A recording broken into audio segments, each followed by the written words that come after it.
Selamat pagi semuanya. Selamat pagi, Pak. Selamat pagi, Pak. Ya, terima kasih buat waktunya. Tadi saya harus saya berdoa, jadi belum sempat makan, jadi saya harus makan dulu. Karena nanti jam 10 harus menguji seminar proposal. Tentu tidak punya waktu ya buat makan sampai telat.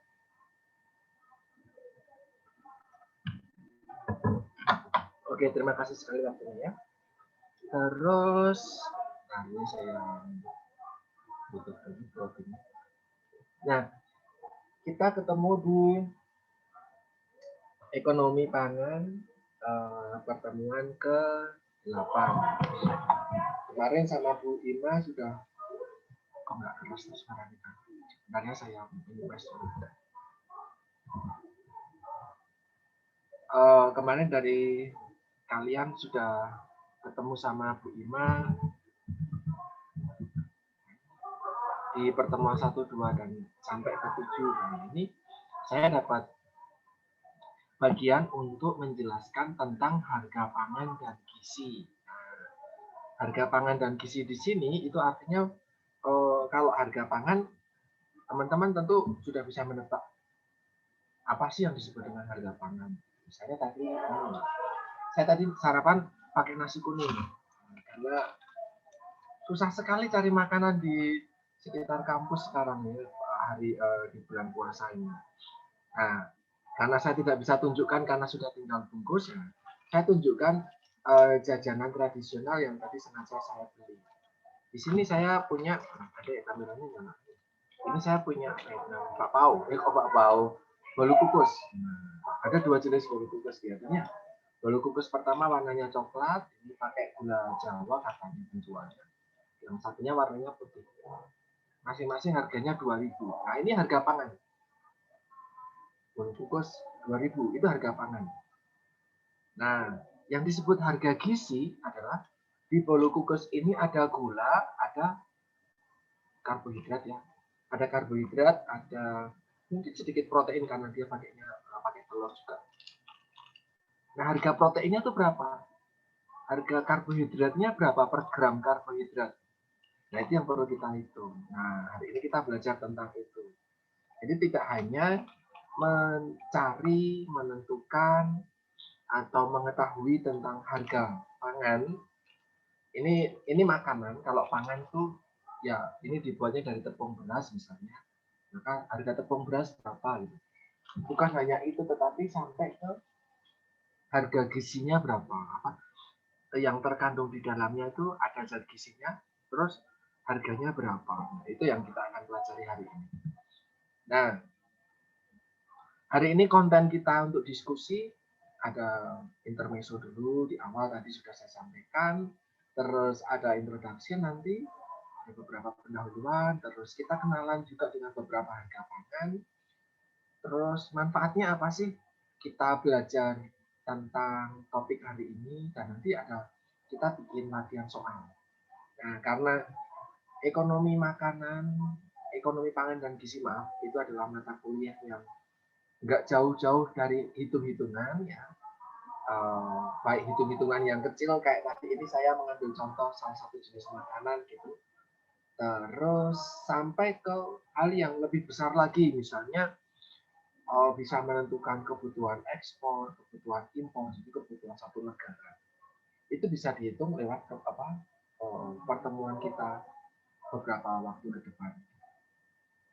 Nah, ini menjadi sesuatu hal yang menurut saya menarik karena ahli gizi ternyata tidak hanya bekerja di sektor kesehatan, di fasilitas kesehatan, tetapi juga bisa mencakup ranah di bidang pangan. Ingat, kedelai naik sedikit yang ribut semua siaran televisi ngomongin kedelai. Atau cabai, atau ini mau lebaran nanti aneka macam daging pasti harganya naik. Itu pasti jadi permasalahan tahunan dan menjadi diskusi di dalam secara nasional, diomongin secara nasional. Nah, apalagi ini kita juga ditambah selain mendekati lebaran, kita juga sedang dalam masa pandemi, di mana bahan makanan juga salah satu komoditas yang terpengaruh dari kondisi pandemi. Ini saya ambil capture berita 1 bulan lalu, di bulan Maret. Nah, harga cabai rawit menyalip harga daging sapi. 1 kilonya 143.000. Saat bulan Maret kemarin, ketika saya masih ada di Jogja juga sih. Nah, saya beli makanan, malam-malam beli makanan. Pedes nggak mas? Beli bakmi Jawa. Harga cabai mahal nggak? Saya harus tanya itu ke penjualnya. Ngapain nanyain harga cabai? Loh, kalau saya minta 2, minta 3 itu sudah lebih mahal dibandingkan harga seporsi bakmi yang kamu jual gitu kan. Oh, ya masih lumayan tinggi mas. Nah, ya sudah, cabainya 1 aja. Atau ketika saya saat itu pulang vaksin ya, April 1 bulan lalu ada vaksin, nah, pulang vaksin saya makan bakso. Saya makan bakso pulang dari panti lagi, saya makan bakso saat itu. Saya makan bakso, cabenya, saya tahu harga cabenya mahal. Ternyata ya penjual baksonya masih menyediakan sambal. Tetapi sambalnya isinya ternyata air, full air ya. Cabenya atau biji cabenya ataupun apa ya, kulitnya dan yang lain itu hanya endapan kecil itu. Jadi itu sebenarnya saya menganggapnya bukan sambal tetapi air cabai. Ya, tapi saya nggak bisa mengkomplain karena harga cabai saat itu memang betul-betul mahal. Banyak konsumen atau banyak orang-orang yang membeli dan tergantung pada komoditas cabai ini menjadi mengeluh karena harganya mahal. Tentu teman-teman, orang tua kalian kalau punya warung tentu sempat mengeluhkan tentang hal ini. Harga cabai mahal, masa jadi repot. Beli cabai sekarang dituarnya per biji saat itu ya. Kalau sekarang tadi malam saya tanya harganya sudah turun lagi. 60-an, 50-an, sekitar 60 sampai 70-an per kilo. Tapi saya yakin nanti sebelum lebaran naik lagi. Nah, tapi paradoksnya adalah kesedihan para konsumen tidak sebanding dengan sukacita para petani cabai. Nah, ini misalnya di mana nih? Di wilayah Jawa Timur jelas ini. Mojokerto, nah, Mojokerto Jawa Timur. Juga di bulan April nih, tanggal 2 bulan April. 1 bulan, kurang dari 1 bulan yang lalu. Nah, ini ada berita dari CNN menyampaikan bahwa petani cabai ini ternyata mendadak kaya. Petani cabai mendadak kaya gara-gara ketika di tempat lain itu apa produksi cabai terganggu karena musim penghujan saat itu benar-benar ribut ya, ada angin, ada hujan gede, terus banyak tanaman cabai yang rusak dan tidak bisa panen dengan baik. Bahkan kalau kalian masih ingat di daerah Purbalingga sana, Purwokerto Purbalingga, ada orang yang jualan cabai warna masih hijau kayak gini terus dipilok, dijual sama simbah-simbah gitu, simbah-simbahnya masak kok cabainya luntur, nah baru ketahuan pilok. Karena memang benar-benar lagi susah produksi, maka harganya naik. Nah di Jawa Timur ini ketika CNN wawancarai ibu ini salah satunya, itu ternyata di wilayah sana produksi cabai tidak terganggu dengan musim. Dengan perubahan musim itu tidak terganggu. Sehingga saat itu dilaporkan bahwa lahan cabainya itu panen raya. Wah. Panen raya sehingga petani cabai itu yang biasanya cuma dapat sekilo, kadang ada 30.000, 40.000, saat itu sedang panen raya 1 kilonya 140.000. Wah, langsung mereka beli motor. Motornya pun motor di sini disebutkan motor premium yang harganya lebih dari 30 juta. Kapan lagi? Nah, gitu. Saya sempat nonton berita ini nih. Berita ini sempat saya tonton. Ibu ini diwawancara, dia ditanya tuh, kamu kok beli motor kayak gini, memang hasil dari panen cabai periode ini berapa bukan keuntungan itu, tapi total yang didapatkan itu berapa gitu. Dia bilang kalau cuma 100 juta ada Mas. Itu dalam di bawah 3 bulan loh ya. Di bawah 3 bulan itu dapat 100 juta. Di mana sebelumnya nggak sampai setinggi itu, maka mereka euforia beli motor. Dan nggak cuma orang ini, nggak cuma petani ibu ini. Banyak petani cabai di wilayah Mojokerto itu semuanya beli motor. Nah, jadi harga pangan itu fluktuatif, kadang naik, kadang turun, tergantung banyak hal. Kalau di sini di pembukaan ini dia bilang menjelang bulan Ramadan, tetapi kita tahu bulan Ramadannya itu datang bulan April. Orang puasa nggak makan cabai, nggak maaf, maksud saya nggak dalam tanda kutip gila pedas, karena nanti malah mulus dan yang lain. Komoditas cabai lebih akan tinggi nanti ketika menjelang Idul Fitri. Nah, maka sebenarnya naiknya harga cabai saat itu karena memang produksi cabainya itu terganggu oleh musim. Saat itu ada pancaroba yang mengganggu itu. Nah, di awal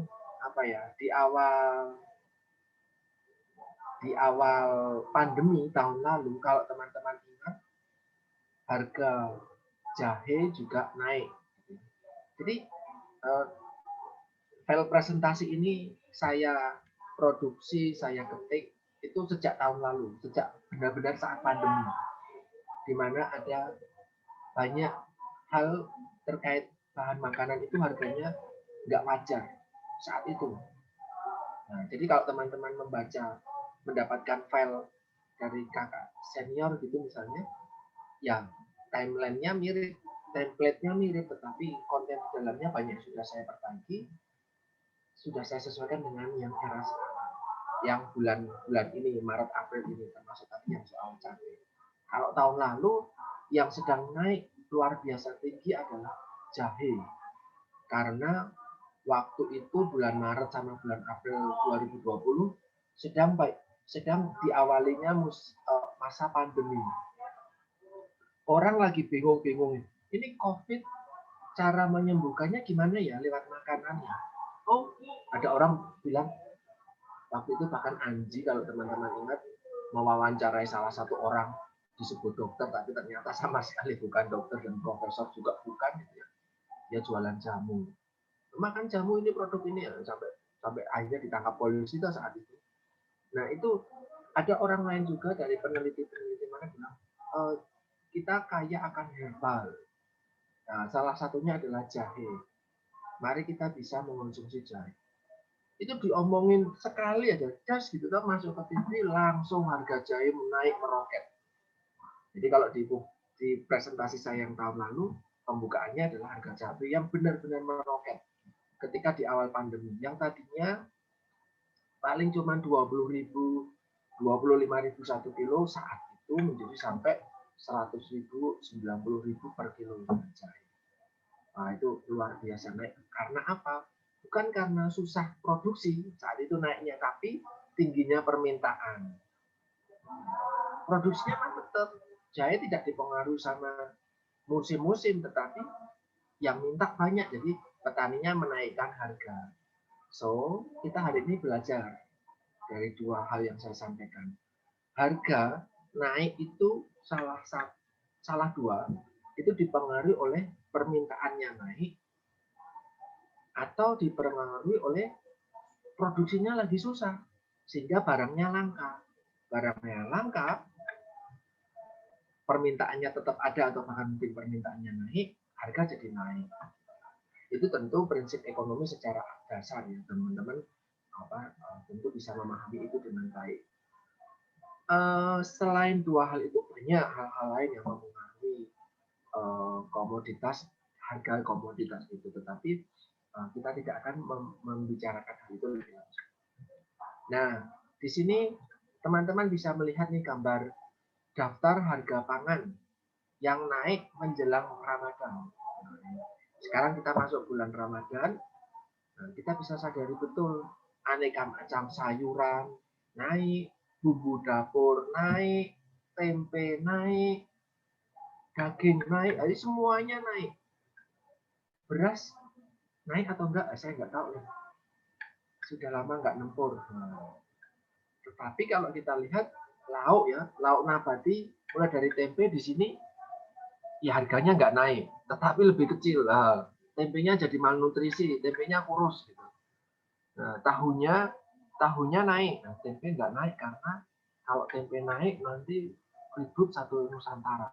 Karena setiap hari kita pasti makan tempe. Saya sarapan tadi ada potongan tempenya. Jadi kita nggak bisa lepas dari tempe. Harga dibuat tetap, tapi ukurannya diperkecil. Sebenarnya podo wae. Tempe naik, protein apa sih? Protein hewani, daging ayam, daging sapi luar biasa meledak harganya. Protein hewani, protein nabati, terus sayuran. Sayuran di sini buncis, cabai, terus tomat, sawi naik, kol naik. Bumbu dapur dari bawang, barangkali ada beberapa jenis bumbu dapur yang lain, semuanya naik. Sehingga semua komoditas yang terkait dengan pola konsumsi naik semua. Nah, maka ini apa kita perlu sebagai orang gizi juga perlu mengamati fluktuasi harga seperti ini, meskipun setiap hari kita belajarnya soal kesehatan dan ini nggak ada kaitannya sama kesehatan, tapi percayalah teman-teman, ketika nanti teman-teman berkecimpung di dunia ekonomi pangan gitu ya, handle ekonomi pangan baik wilayah misalnya di wilayah Yogyakarta atau wilayah provinsi, atau bahkan mungkin ke depan teman-teman berkarya sebagai salah satu PNS gitu ya di, di di salah satu kementerian pertanian misalnya yang menghandle pangan secara nasional. Wah, kalau kita bicara soal uang, itu uangnya luar biasa gede ya, apa namanya, tanggung jawabnya juga besar karena satu nasional. Nah, maka untuk sebelum masuk ke sana kita perlu memperhatikan bahwa kita jangan menyamakan pandangan kita, fokus kita sama kayak orang lain. Enggak. Orang lain cuma melihat harga cabai berapa sekarang. Oh naik. Nah itu harga bawang berapa. Oh tadinya sekian jadi sekian. Kalau kita sebagai orang gizi tidak. Tetapi kita perlu memperhatikan harga gizi di dalamnya. Nah, mungkin teman-teman juga baru pertama kali mendengar harga gizi. Kita belajar. Nah, diharapkan nanti ketika teman-teman sudah menyelesaikan pertemuan ini, gitu ya, teman-teman bisa paham tuh konsep ekonomi di dalam perencanaan program pangan. Sehingga kalau satu wilayah misalnya, satu wilayah butuh beras, tahun lalu 2020 kebutuhan beras di Sleman misalnya ya, Sleman itu adalah misalnya 1.000 ton, 1.000 ton. Tahun ini sudah hampir menjelang setengah tahun gitu ya, setengah tahun, hampir Juni gitu ya, itu sudah mencapai permintaan beras itu sudah mencapai 700 ton.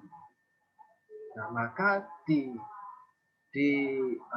diprediksi akhir tahun 2021 itu permintaan beras misalnya 2.000 ton. Padahal tahun kemarin 1.000 ton, sekarang 2.000 ton kebutuhannya. Nah, produksinya bagaimana? Produksinya ternyata cuma 500 ton, misal, gitu ya. Gara-gara lahan pertaniannya makin sempit, gara-gara cuaca tidak mendukung, gara-gara harga pupuk naik misalnya, sehingga produksi padi banyak yang gulung tikar misalnya. Nah, sehingga banyak padi itu tidak diproduksi dengan cukup. Nah, maka pemerintah Sleman itu perlu impor dalam tanda kutip, mendatangkan beras dari Klaten, dari Purworejo, dari Magelang, dari tempat-tempat lain untuk mencukupi kebutuhannya warga di Sleman. Nah, yang dipikirkan seorang yang bertugas di bidang itu adalah bukan hanya merencanakan kemarin kebutuhan kita berapa, produksi berapa, terus kita beli itu dan harganya berapa, enggak. tetapi sampai ke perhitungan zat gizinya, ketercukupan gizinya bagaimana. Gitu. Nah, ini kita kalau teman-teman masih bingung, nggak apa-apa, ikutin aja dulu pertemuan kita. Baru 20 menit. Nah, ini saya pun ketika Siska muncul waktu itu muncul di Twitter ya Mas, walaupun dia bikinnya ada di TikTok saat itu, tetapi ada yang mempublish di Twitter sejak hampir awal tahun 2021 kenal postingannya Siska. Nah, ini saya melihat nih orang super duper kaya yang tidak eman-eman atau tidak sayang dengan uangnya untuk membeli khususnya makanan. Yang memang ada beberapa hal yang memang itu bukan makanan skincare dan yang lainnya, itu saya tidak masukkan. Nah, Siska Cole ini dan adiknya ini, Alenya Apple, saya yakin teman-teman juga tahu ini jadi trending di mana-mana gitu ya, beberapa waktu terakhir ini. Dia memposting aneka macam jajanan. Kalau semalam atau kemarin gitu ya, saya lihat postingannya itu mereka beli coklat yang dari Inggris, 8 juta sendiri, yang isinya ternyata lemak coklat alias coklat putih. Tapi mungkin harganya memang mahal karena memang premium. Nah, di sini dari segala macam produk pangan yang Siska beli dan review yang harganya tidak ada yang murah, gitu ya, itu saya ambil beberapa contoh. Yang pertama adalah durian. Durian 3 bijinya 10 juta, luar biasa. Pendapatan saya nggak sampai sebanyak itu. Gitu ya. Hanya untuk beli durian gitu ya, mending beli durian di Purworejo, 1 bijinya 10.000. Tapi tentu duriannya berbeda. Nah, atau di sini Oreo edisi khusus. Nah, teman-teman mungkin juga kenal Oreo edisi yang warnanya merah gitu ya. Itu harganya juga luar biasa mahal. Dan ternyata ada Oreo khusus itu yang harganya juga 2 juta. Nah, saya yakin teman-teman tidak akan terpikir untuk beli Oreo harga 2 juta ini hanya untuk dipamerkan. Ini loh saya beli Oreo 2 juta. Biarlah Siska Cole saja yang pamer tentang Oreo Lady Gaga ini. Nah, yang ketiga adalah dia mereview tentang jamur travel sama foie gras. Ini sering banget dipamerkan juga sama Chef Arnold ya. Di Twitter dia pamer tentang jamur travel dan foie gras. Jamur travel itu harganya memang luar biasa mahal karena memang hanya bisa dipanen dalam beberapa minggu dalam sekian tahun. Jadi dia nunggu sekian tahun, terus waktu panennya hanya sebentar dan ada di dalam tanah dan tidak kelihatan kalau itu ada jamur atau enggak. Nah, itu orang petani-petani jamur travel di Italia ini khusus itu dari Italia itu memanfaatkan anjing. Jadi anjing itu dengan endusannya itu dia mampu mendeteksi di bawah tanah itu ada jamur travel atau tidak. Ada yang warnanya putih, ada yang warnanya hitam. Ini yang mahal. Nah, jamur travel ini tidak dicuci, tidak dimasak, jadi langsung cuma dibersihkan langsung dimakan. Harganya luar biasa mahal. Foie gras adalah hati angsa dari Prancis. Yang warna putih ini ya, yang warna putih ini adalah hati angsa. Ini juga luar biasa mahal. Makanan-makanan premium. Ini makanya mendingan teman-teman ini dengarkan penjelasan saya saja daripada beli. Harganya mahal. Syukur suatu saat punya privilege bisa beli aneka macam makanan-makanan premium, silakan. Ini yang kita lihat hari ini di tampilan saat ini adalah harga pangan. Harga pangan durian, harga pangan Oreo, harga pangan jamur dan hati angsa. Kita next. Nah, itu kita simpan dulu tadi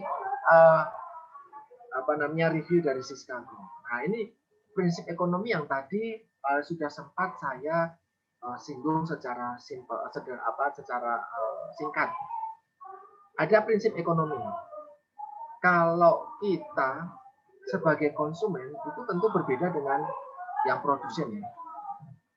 Seorang konsumen tentu pengennya enak, berkualitas, bagus, tapi murah. Wah, itu berbeda dengan produsen. Produsen tuh pengennya kalau bisa kulaannya semakin murah, menjualnya semakin mahal. Gitu. Tapi kita sebagai konsumen ya pinginnya murah. Misalnya, tadi saya beli ini apa namanya, bolu kukus. Bolu kukusnya sama, semuanya ukurannya tentu sama. Tetapi kadang saya pernah punya pengalaman sebagai seorang anak kecil, dulu ketika milih makanan ya pilih yang agak paling besar mana ya. Oh ini yang paling besar nih, padahal ternyata juga selisihnya paling cuman sejumput gitu. Tapi oh harganya berapa? 2.000. Tak milih dulu. Enggak langsung aku doain, apa juga sama. Itu teman-teman juga apa namanya merasakan hal yang sama. Kalau bisa mengeluarkan uang sesedikit mungkin, tetapi kualitas itu kalau bisa sebaik mungkin. Egoisme konsumen seperti itu. Nah, di pasaran yang terjadi adalah ada rupa, ada harga.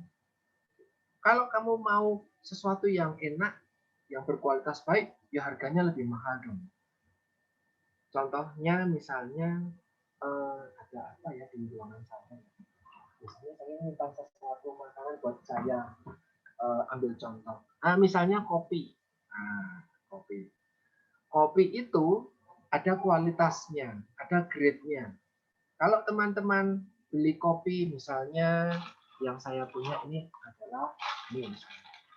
Nah, saya di ruangan sedia kopi banyak. Ini saya punya merek ini, Excelso. Ini produk lokal dari Sidoarjo. Ini satu produksi juga dengan, kalau saya tidak salah, ada Torabika, ada Kapal Api, banyak. Jadi dia punya grade apa merek. Tapi produknya sama, Santos Abadi. Nah, saya juga punya kopi lokal Purworejo. Nah, namanya Kopi Moon. Beda, kualitasnya beda. Kalau kopi ini yang saya beli di Purworejo, ini dia digiling dengan tambahan beras. Buat mempermudah proses penggilingan, produsennya itu mencampurkan beras. Atau kadang kopi-kopi lain itu mencampurkan biji jagung. Nah, kalau yang merek tadi sebelumnya, yang kemasan seperti ini, itu kopi murni. Benar-benar biji kopi murni. Kenapa saya tahu? Ya karena saya menggiling di mall. Saya beli, terus saya buka, terus saya giling. Jadi saya tahu, kan, bisa memastikan itu kopi murni. Nah, harga berapa kali lipat? Yaitu bisa 5 kali lipat sendiri itu dengan berat yang sama. Bisa 5 kali lipat sendiri. Belum lagi nanti kualitas ketika kalian teman-teman beli kopi di kafe-kafe. Ini sekarang di Twitter lagi trending. Yogyakarta UMR paling rendah di Indonesia, tetapi harga kopi paling mahal di Indonesia itu ada di kafe-kafenya Jogja. Padahal kopinya sama. Kemarin sampai ada petisi lah. Twitter tuh orangnya random-random. Harga kopi, harga espresso naik satu porsi espresso yang cuma sekitar 30 mili itu harganya 30.000. Itu dikomplain banyak sekali karena dianggap Yogyakarta UMR-nya paling rendah, tetapi warga tidak mengizinkan warganya menikmati kopi dengan harga murah. Sampai ada kayak gitu. Padahal sebenarnya kualitasnya sama saja. Loh kenapa naik? Ya karena ternyata ada kopi di pojokan Tugu Jogja. Nah, ada kopi sekarang di wilayah Nologaten di tengah sawah itu ada kafe kopi. Malam-malam gigit nyamuk minum kopi cuma seteguk, yang mending bikin di rumah. Kalau saya. Nah, sehingga apa yang diinginkan konsumen ternyata tidak sesuai dengan tidak sesuai dengan fakta. Konsumen ingin barang itu berkualitas, harganya murah, tetapi di pasaran kalau kamu pengen barang yang bagus ya harganya tentu lebih mahal dong. Kayak tadi duriannya Siska Kol. Durian di Purworejo satu butir ketika lagi panen raya paling cuma 10.000. Kalau beli 3 mungkin kalau baik tambah 1 lagi dong gratisan. Oh ya sudahlah. Tapi kalau tadi musangking 3 butir 10 juta. Nah, tetapi kita sebagai orang gizi coba kita melihat apakah kualitas makanan itu sebanding dengan kualitas zat gizinya. Nah, gitu. Apakah zat gizi yang dikandung dari kopi tadi yang mahal itu yang saya punya yang relatif harganya lebih mahal itu yang Arabica, yang murah di Purworejo itu Robusta, memang kualitasnya memang berbeda. Nah, apakah kalau kita bicara soal zat gizi, apakah zat gizinya itu berbeda jauh? Nah, sehingga kita bisa bilang makanan mahal ya karena gizinya bagus. Nah, kayak kalau tadi pikirannya penjual adalah kualitas barang mungkin lebih bersih, mungkin lebih wangi, misalnya beras gitu ya, rojo lele gitu ya, atau beras Cianjur, atau beras Thailand, atau beras beras-beras yang lain itu, karena mereka lebih besar, mereka tidak remuk gitu ya. Ada beras namanya menir. Menir itu berasnya tugel-tugel. Kayak kalau di zaman ketika saya kecil, beras menir itu dijadikan untuk jimpitan. Sekarang kan pakai. Nah, berasnya tuh patah-patah. Nah, itu tentu kualitasnya nggak baik. Nah, permasalahannya adalah apakah sebagai seorang tenaga gizi kita melihat bahwa harga makanan yang mahal itu sebanding dengan kualitas gizinya yang semakin lengkap. Gitu. Jadi kalau misalnya saya punya makanan tadi, misalnya saya beli nasi kuning, tadi satu bungkus itu cuma 3.500 itu. Saya kaget, harganya murah banget.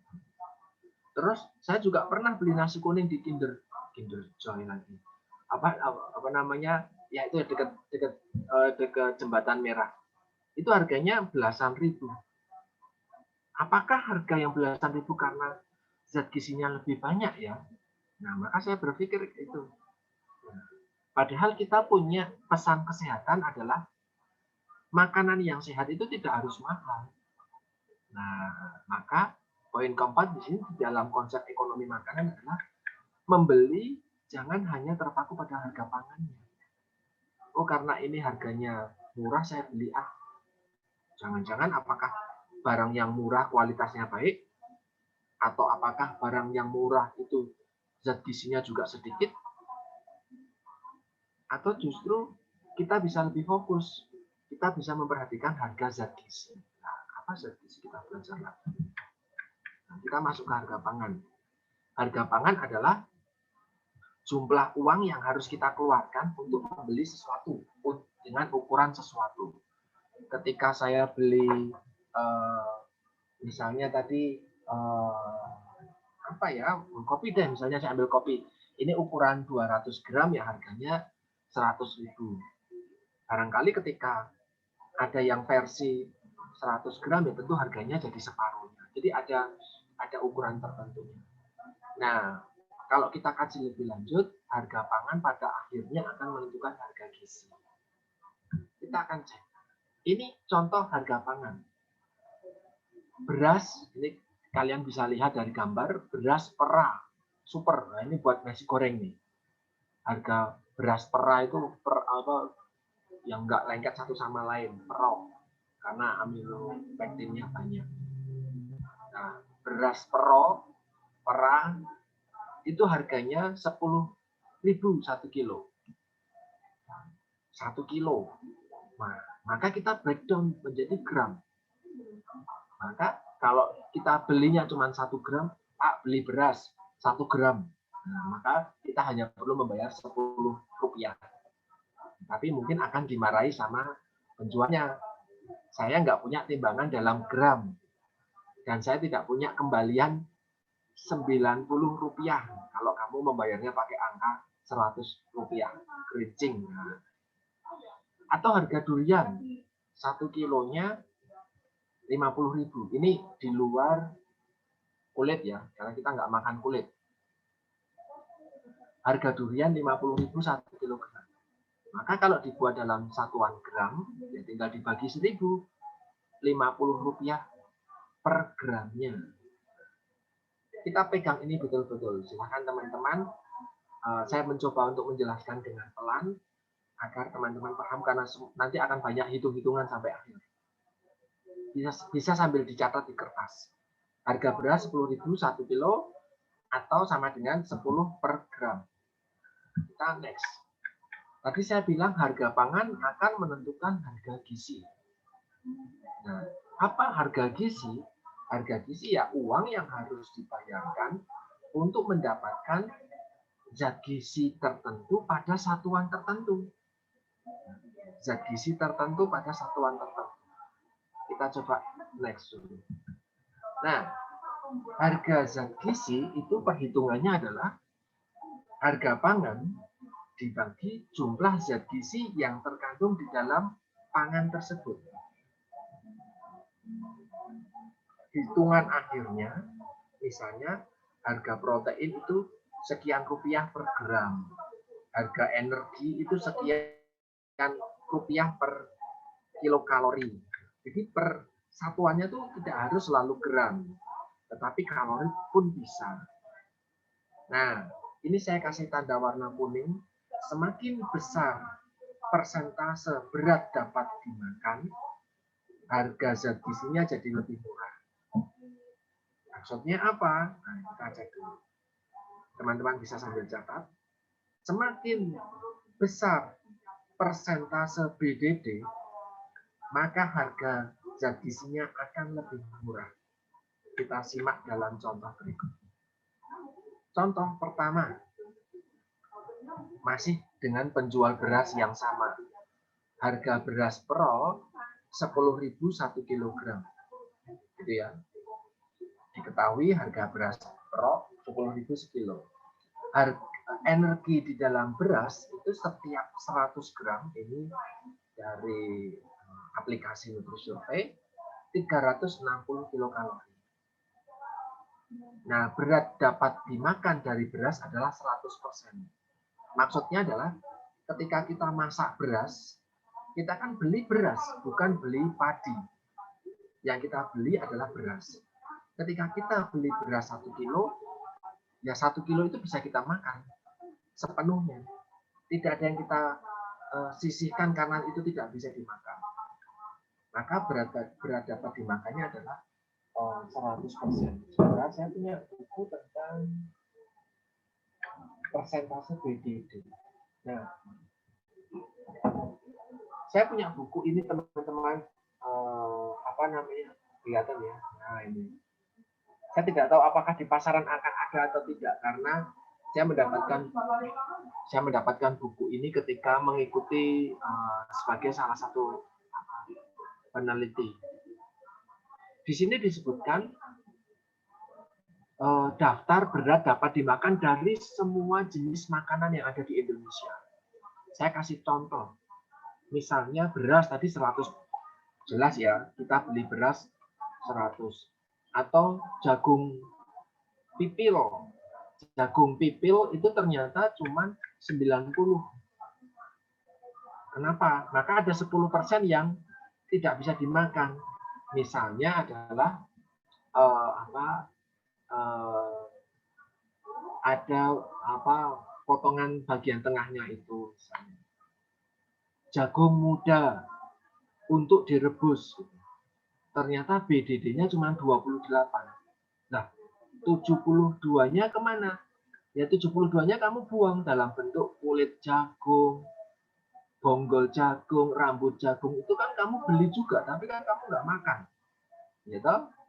Ketika kamu beli jagung rebus atau jagung bakar, itu kan tidak beli per pipil, per biji butiran, itu kan enggak. Tetapi satu jagung gini misalnya ini, satu jagung ini kamu beli, baru kamu nikmati. Setelahnya ini kan tidak dikembalikan, Pak penjual, Bu penjual, saya kembalikan ini, monggo.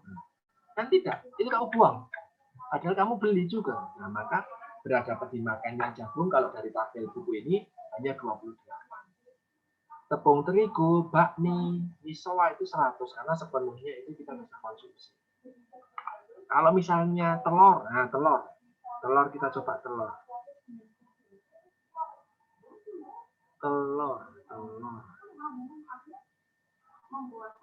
Mana ya? Telur kalau kita beli telur di Indomaret gitu atau dimanapun itu, kan otomatis pakai kulit telurnya. Tidak beli Pak telur, tetapi cuman kuningnya aja atau putihnya aja, kan nggak boleh, nanti dimarahin. Nah, itu maka telur itu tidak 100%. Ini kok di sini saya nggak menemukan. Ada. Telur ayam itu 89% BDD-nya. Telur bebek itu 90% BDD-nya. 10%-nya kemana? Ya itu tadi dibuang dalam bentuk kulit telur. Nah, itu saya yakin teman-teman sudah mendapatkan informasi soal BDD di beberapa mata kuliah sebelumnya. Nah, sekarang yang ditanyakan adalah berapa harga kalori beras untuk merek atau untuk tipe yang super. Maaf. Maka cara hitungnya adalah harganya berapa? 10.000 sekilo. Nek 10.000 sekilo itu kalau dibuat gram itu kan berarti ada 1.000 gram dikali 360 dibagi 100 gram karena 360 ini per gram, gitu ya. Dikali 100%. Oh maaf, saya salah tulis ini. Ini harusnya ini 10.000 gram, bukan 1.000 gram. Ini 10.000 gram. Maaf, saya salah tulis. Apakah hitung-hitungannya saya salah juga atau enggak? 10.000 dikali 360 dibagi berapa? Dibagi 100 dikali 100 kan 3.600.000 kakao. Maka dibagi 100. 36.000, maaf ini kurang 1. Kurang 1 0. Ini harusnya 36.000 kakao. Energi dalam yang terkandung dalam 10 kg. Maaf, saya salah. Harganya 10.000.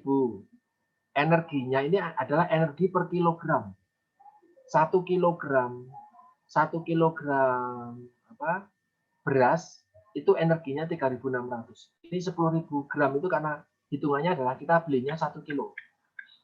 Nah, maka harga dari energi beras itu adalah harganya berapa? 10.000 dibagi kandungan gizi yang ada di dalam beras.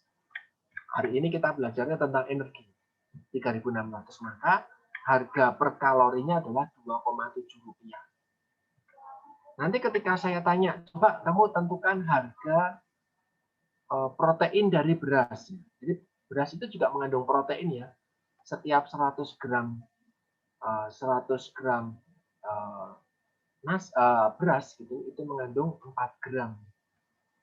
Ada 4 gram proteinnya, 40 gram karbohidrat. Maka bisa dihitung sendiri. Kita ambil contoh ini yang BDD-nya 100%. Kita ambil contoh yang BDD-nya enggak 100%.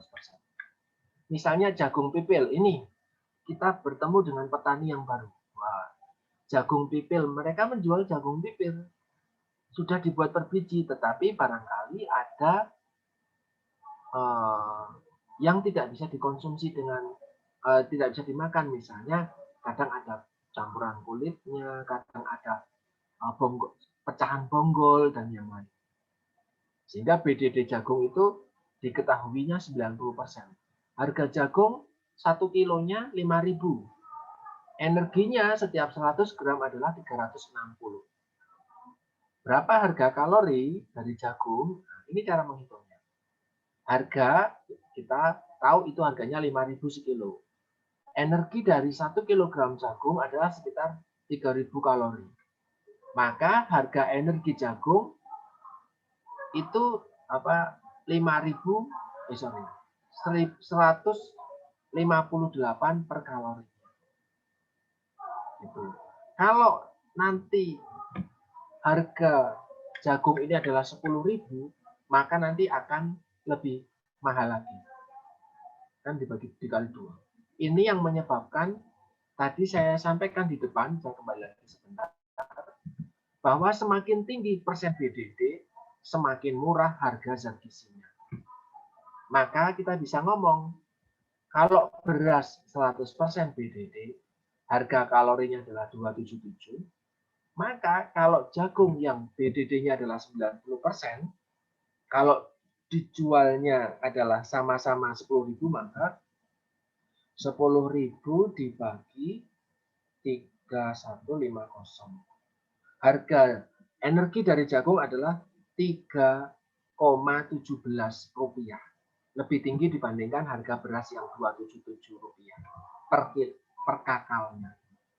Nah, apalagi tadi kalau misalnya belinya adalah yang BDD-nya lebih kecil lagi, misalnya jagung rebus tadi. Ini kan jagung pipil tuh, jagung rebus tadi BDD-nya cuma 28.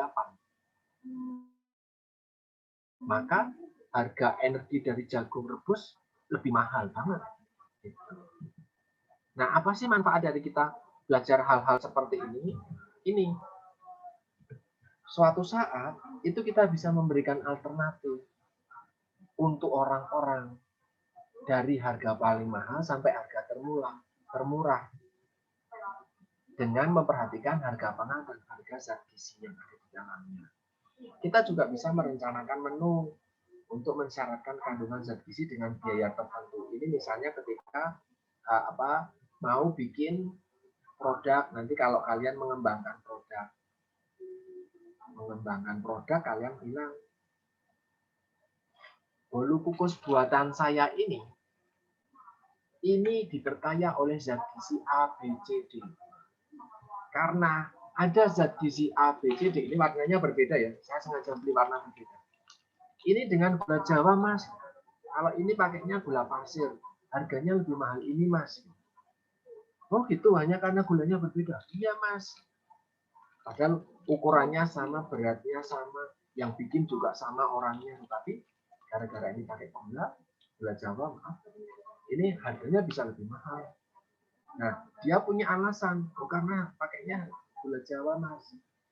Ada apa dengan gula Jawa dengan gula pasir? Misalnya itu. Jadi salah satu topiknya itu. Yang berikutnya adalah kita bisa menghitung biaya menu buat nanti kalau kita bisa mau memenuhi kebutuhan zat gizi tertentu. Itu manfaatnya.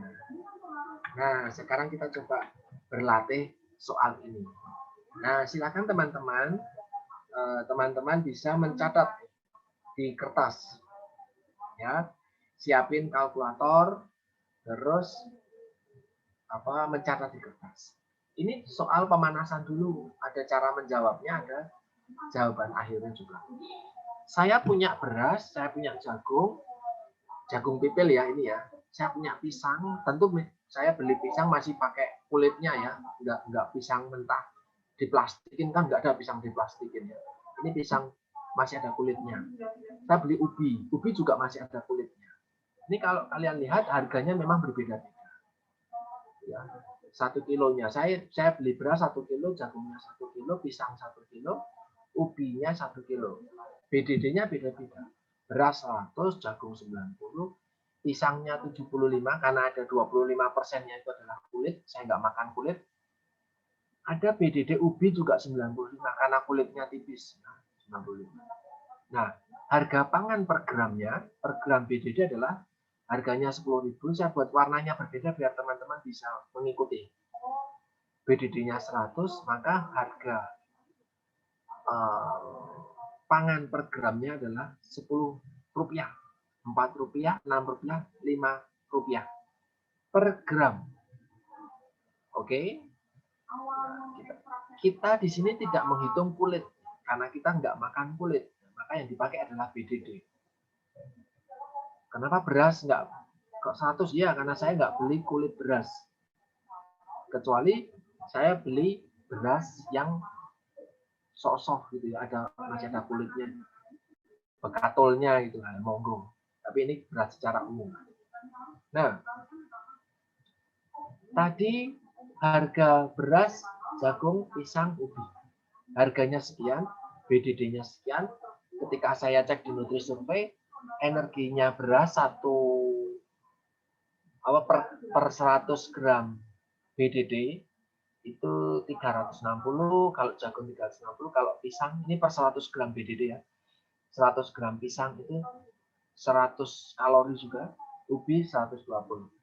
Nah, pertanyaannya adalah berapa harga energi? Harga energi tadi hitung-hitungannya sama.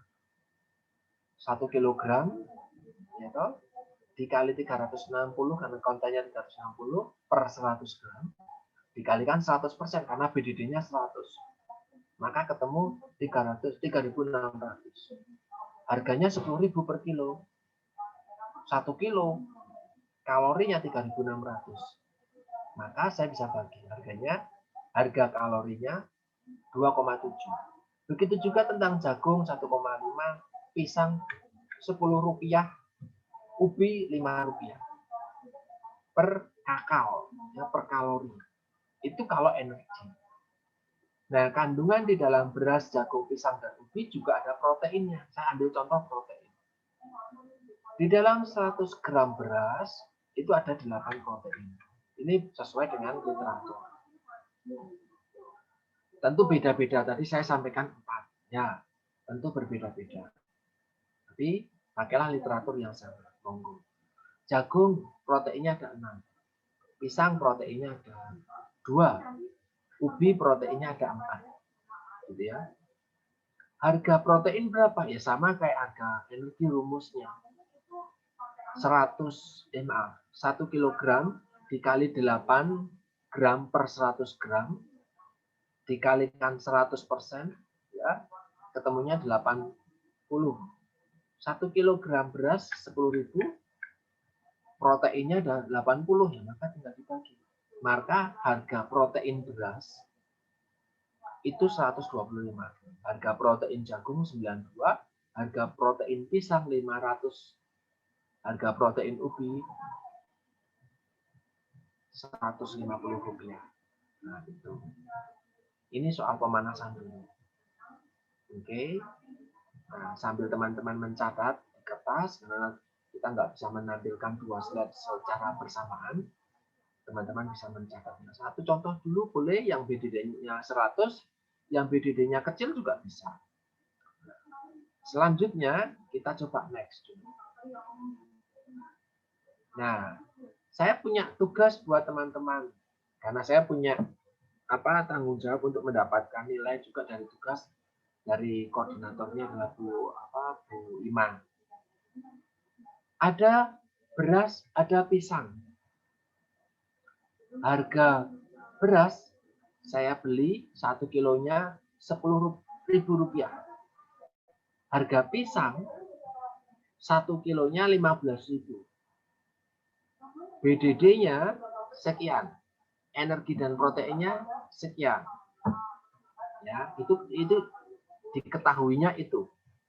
Kalau nanti itu agak berbeda dengan contoh sebelumnya, misalnya di sini pisangnya kok 8.000, ya anggaplah ini pisang kualitas C. Nah, ini saya pakai pisang kualitas A. Kenapa? Karena saya mau bikin kue Nagasari yang enak. Jadi saya pengen beli bahan-bahan yang berkualitas, pisangnya lebih mahal. Gitu ya. Meskipun energi sama proteinnya sama persis kandungannya. Nah, saya bikin Nagasari, kue Nagasari. 1 porsi Nagasari itu beratnya 100 gram. Ya. Nah, untuk bikin kue Nagasari, berasnya itu 30%, pisangnya 70%. Nah, berapa harga kue Nagasari? Nah, itu. Ini belum pakai keuntungan. Ini belum pakai keuntungan. Harga dasar. Nanti silakan teman-teman garap. Teman-teman punya waktu untuk menyelesaikan dan mengumpulkan jawaban teman-teman. Saya belum membuatnya di e-learning. Kotak untuk upload. Nanti saya sebentar lagi akan buat. Berapa harga Nagasari? Kalau 1 porsinya itu 100 gram, dengan komposisi berasnya 30, pisangnya 70. Yang kedua, berapa komposisi Nagasari kalau saya pengen 1 porsinya itu harganya 2.500, kalorinya 300. Nah, bagaimana komposisi Nagasari? Jadi pertanyaan nomor 1, nomor 2, nomor 3 itu berdiri sendiri-sendiri ya, tidak saling mempengaruhi.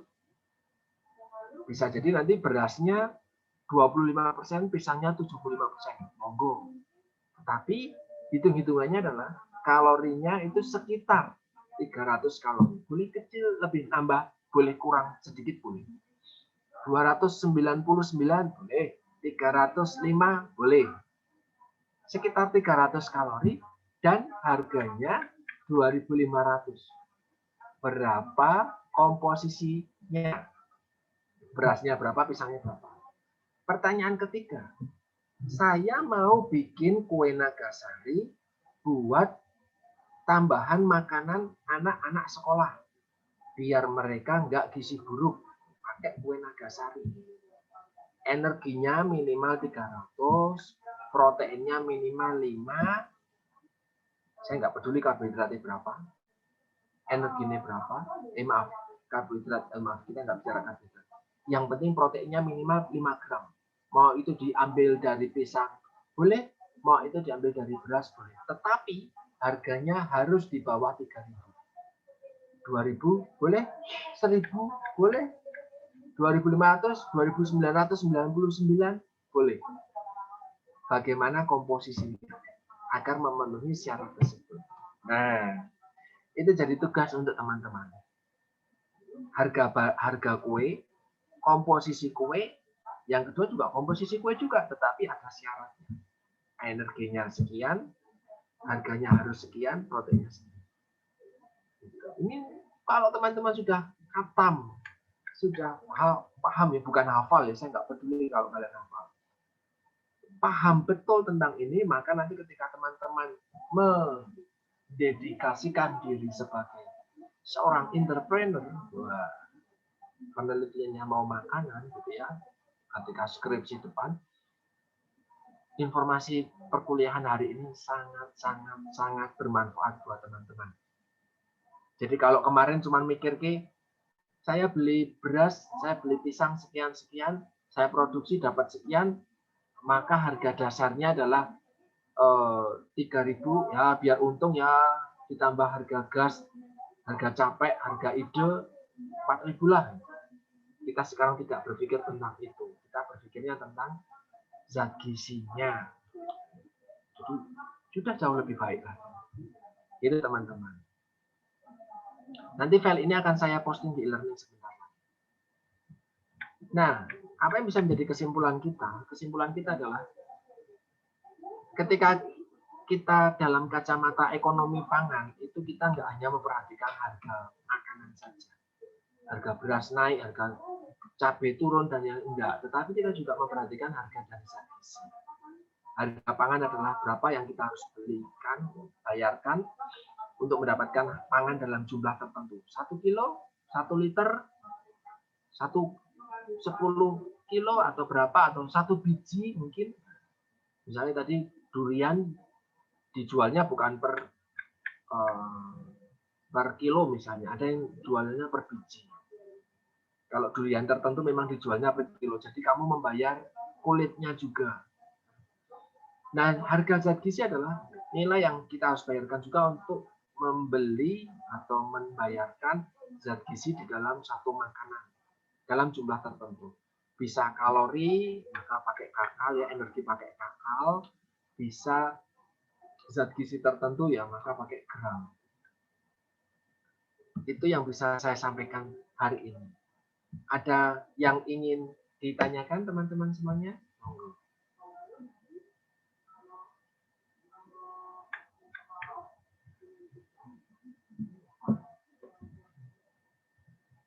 Oke, ada yang ingin bertanya?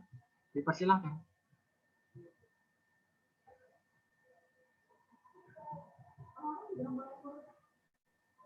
Belum, Pak Dian. Oke. Apakah misalnya ini yang menjawab karena Feby, apakah Feby bisa memahami dengan baik yang tadi sudah saya sampaikan dari awal? Insya Allah bisa, Pak. Oke. Buat teman-teman yang lain bagaimana? Ada yang ingin ditanyakan barangkali penjelasan saya terlalu cepat? Saya bisa membantu untuk menjelaskan ulang karena kita juga masih punya waktu banyak. Monggo, ada yang ingin ditanyakan? Saya sambil menunggu teman-teman bertanya, saya sambil posting presentasi saya hari ini. Jadi teman-teman bisa segera mendapatkan file yang saya presentasikan. Saya memang sengaja tidak tidak mempublish lebih awal karena memang ada beberapa hal pertimbangan tertentu. Oke, monggo ada yang mau bertanya? Saya sambil buka e-learning.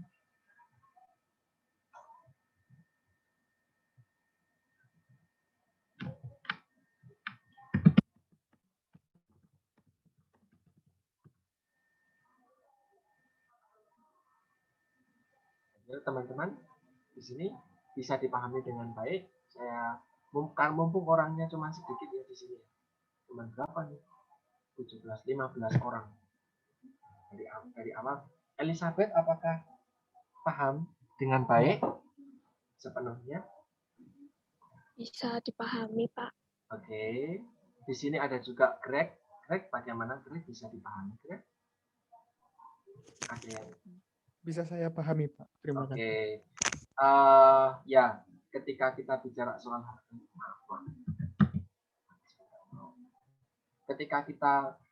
soal ekonomi ini, tentu kita tidak sedalam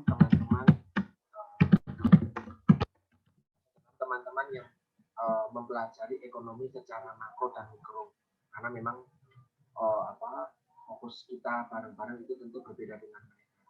Maka ya, apa yang akan saya sampaikan dalam 7 pertemuan ke depan relatif hal-hal yang seharusnya mudah dipahami. Tapi kalau memang ternyata ada kesulitan, ya tidak apa-apa, karena memang berarti 4 pertemuan pertama kita nggak bicara, 4 semester pertama kita nggak banyak ngomongin soal hitung-hitungan ini. Tapi nggak apa-apa. Pak, saya mau tanya. Monggo. Yang soal nomor 1 tadi kan pisangnya 70%. Itu pisangnya tanpa kulit ya, Pak? Sebentar ya, saya tak upload ini dulu. Saya tak upload dulu. Ini kembali lagi ke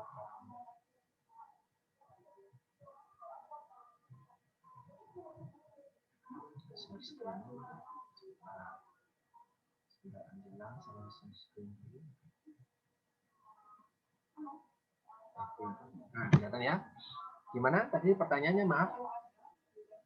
Kan itu pisangnya 70%. Berarti itu bersih tanpa kulit kan, Pak?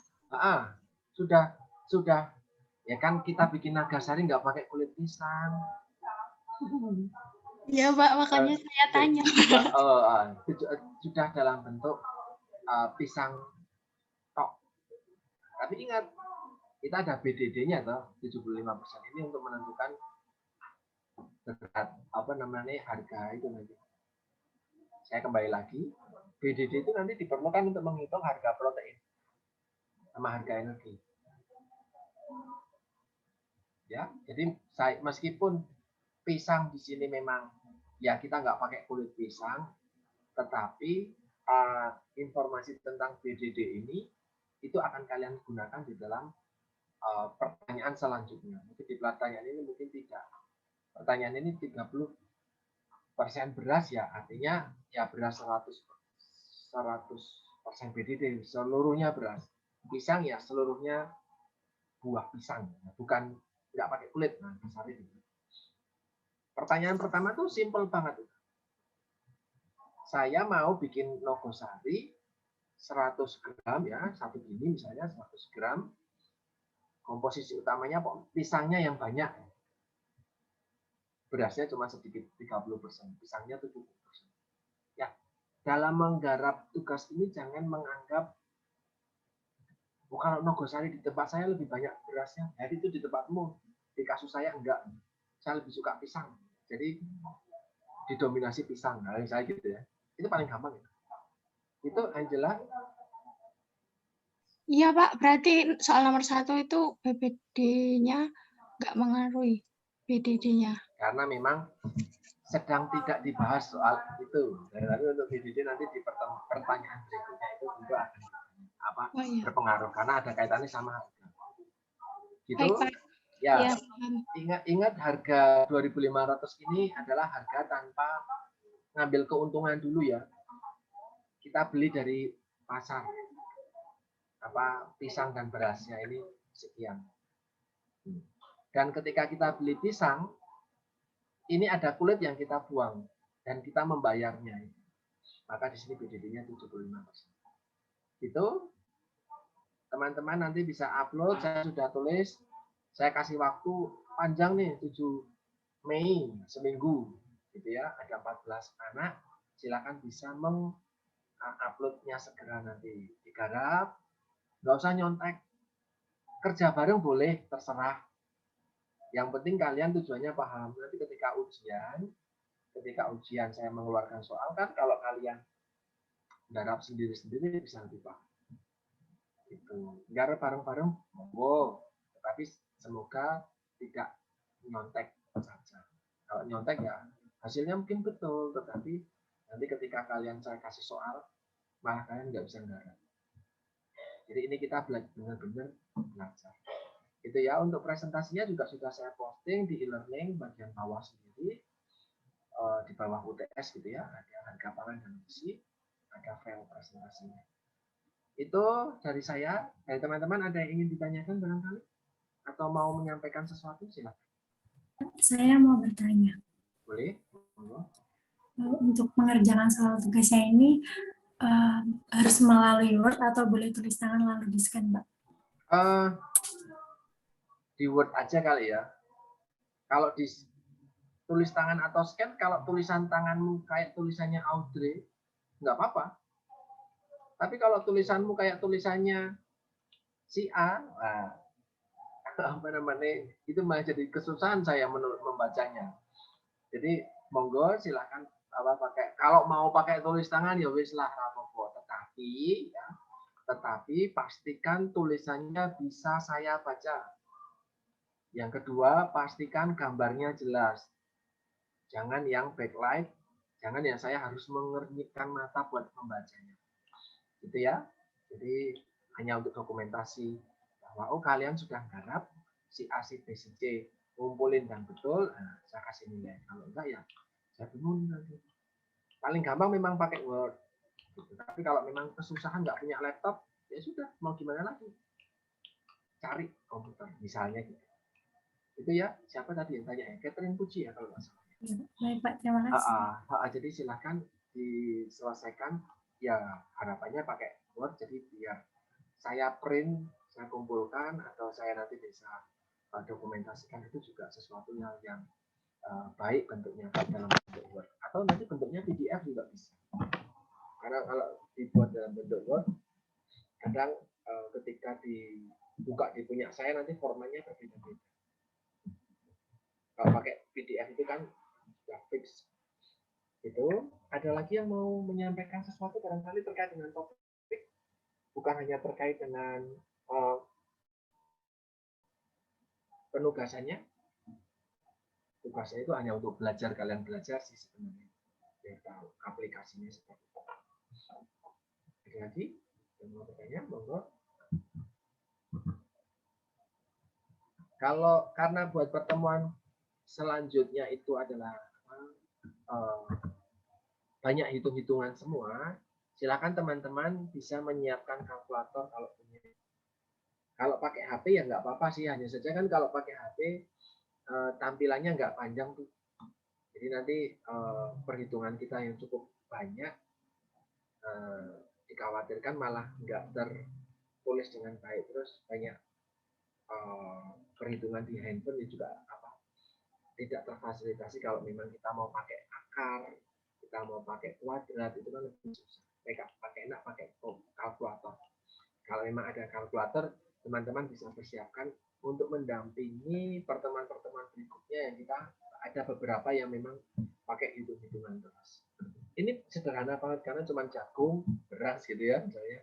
Nanti buat pertemuan berikutnya, kalau beberapa pertemuan berikutnya kita hitung-hitungannya satu tabel penuh, banyak banget zat gizi dan komponen makanan tertentu. Itu ada yang mau menyampaikan sesuatu? Kalau memang nggak ada, saya bisa tutup. Ini yang merekam siapa ya? Ada yang merekam? Saya, Pak. Oh, oke. Nggak apa-apa. Karena ini hostnya tadi dibantu sama BAAK. BAAK, jadi saya tidak bisa membuat kayak biasanya si A, si B, si C saya kumpulkan jadi co-host. Jadi saya khawatir kalau memang ada teman-teman yang mau merekam tapi kok ternyata nggak bisa merekam, silakan nanti bisa izin ngomong chat ke adminnya, ke hostnya, mohon izinkan saya merekam misalnya, atau berikan akses itu silakan gitu ya. Terus nanti kalau saya mau tanya buat teman-teman ini, kalau ada rekaman seperti ini nanti akan diupload di Drive atau untuk konsumsi pribadinya? Drive, Pak. Oh, di Drive. Nanti tolong link di Drive-nya ditulis di grup ya, biar saya juga bisa mendapatkan rekamannya.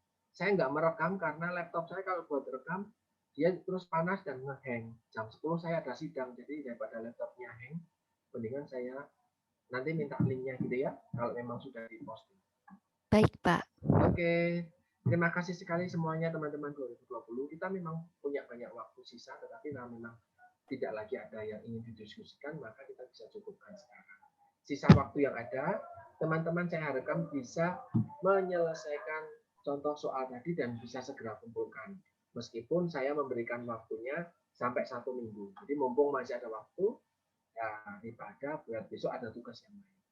Itu dari saya, semoga bisa memberi manfaat buat teman-teman 2019. Saya mohon maaf kalau barangkali dalam memberikan presentasi ada hal yang kurang jelas. Demikian dari saya, sampai ketemu lagi minggu depan, sehat-sehat terus buat semuanya. Terima kasih, saya tunggu tugasnya di e-learning gitu ya. Selamat pagi, berkah dalam. Terima kasih, Pak. Selamat Terima pagi. kasih, Pak. Berkah dalam. Selalu Bapak. Berkah dalam. Selalu.